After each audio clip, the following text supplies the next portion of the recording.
used to describe the mechanism by which the conversion of electrical current into light happens.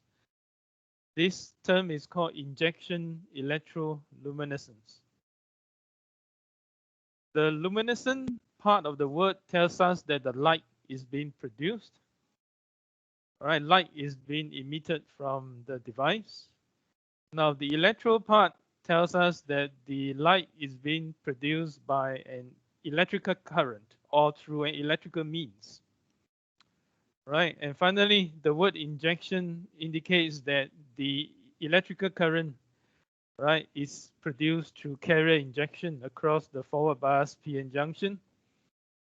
And then once these excess carriers recombine in the respective quasi-neutral region, light is produced. So in short, LED is a device that produces light via a current injection mechanism. Now, what you see here is a picture of LED. It looks typically like this with two leads.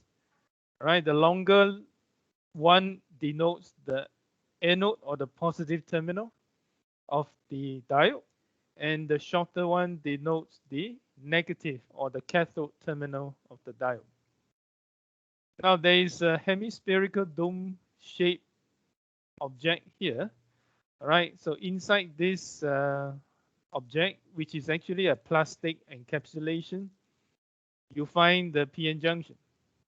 So the PN junction is actually a very small object located somewhere near the middle of this hemispherical plastic encapsulation. And the PN junction is contacted to the two metal leads through wires. Okay, now the PN junction is also located or situated in a reflective cavity. Right, so let's try to understand why the LED is constructed in this manner. So what you see here is a closer view of what is actually happening inside an LED.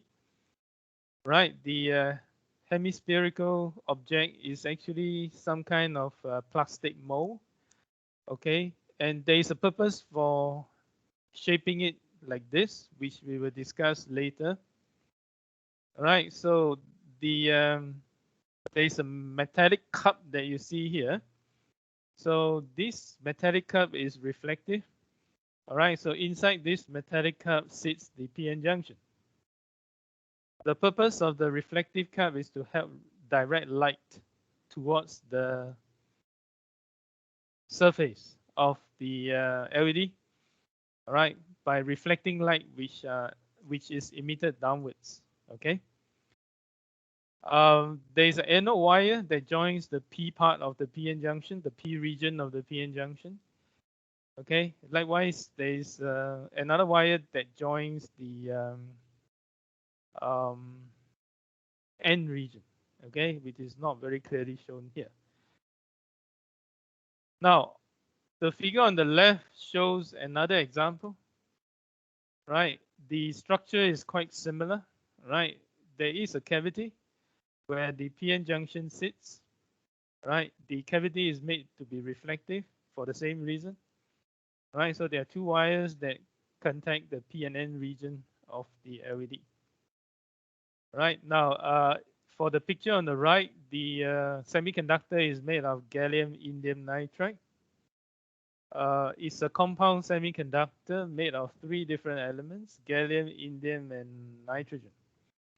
Okay, later on we'll try to understand why typically an LED, all right, is made using semiconductor comprising three different elements instead of two.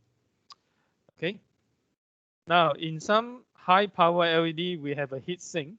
It's essentially a big piece of metal. And the purpose of the heat sink is to conduct away the heat generated by the forward bias PN junction during operation. Okay.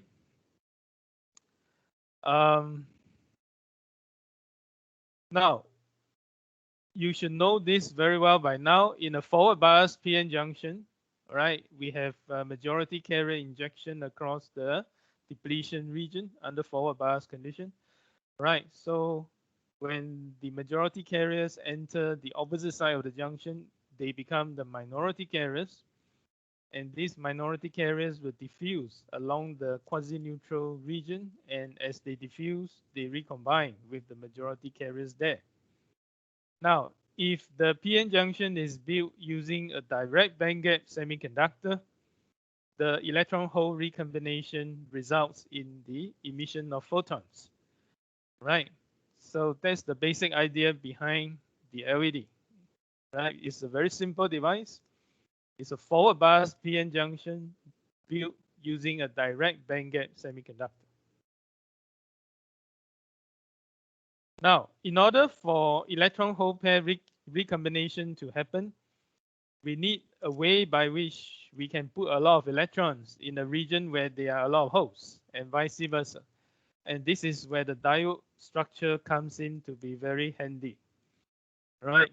So let me recap on this quickly. Now, before talking about that, just to let you know that there are two kinds of LED. One is edge emitting. So what does that mean? That means the light actually is emitted through the edge of the device, sideways, basically. Okay, so the example shown here is for aluminum gallium arsenide semiconductor. Right, so the PN junction is formed somewhere here, and the device can be designed in such a way that there's an opening here that allows